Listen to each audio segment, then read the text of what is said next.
We're getting close to November 3rd, Election Day. But be prepared.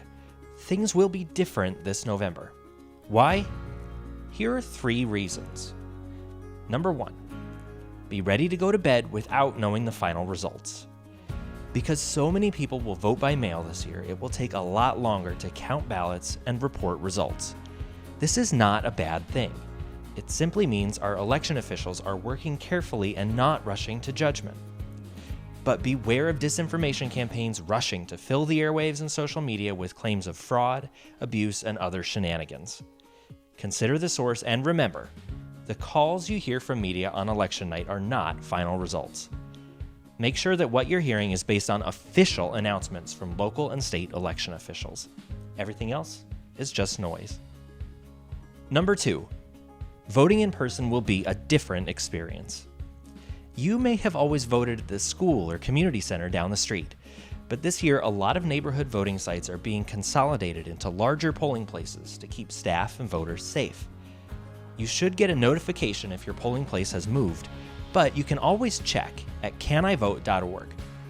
Canivote.org is a nonpartisan site hosted by the National Association of Secretaries of State, which, along with BPC and others, also hosts the Trusted Info 2020 campaign against disinformation.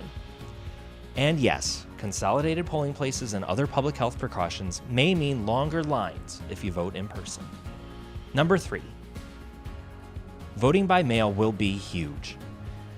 Because of the pandemic, many states are expanding absentee voting. Even before the pandemic, 5 states already sent every registered voter a ballot in the mail about 3 weeks before Election Day.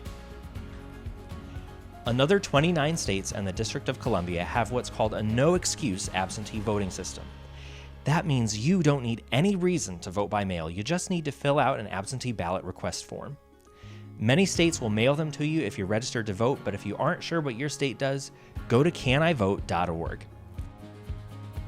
And even if your state requires a reason for by-mail voting, many have expanded those excuses to include concerns about the coronavirus.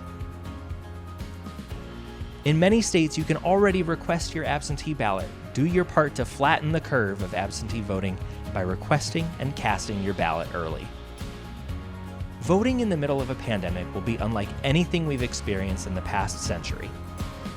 But understanding your rights and being prepared ahead of time can help make sure your voice will be heard at the ballot box.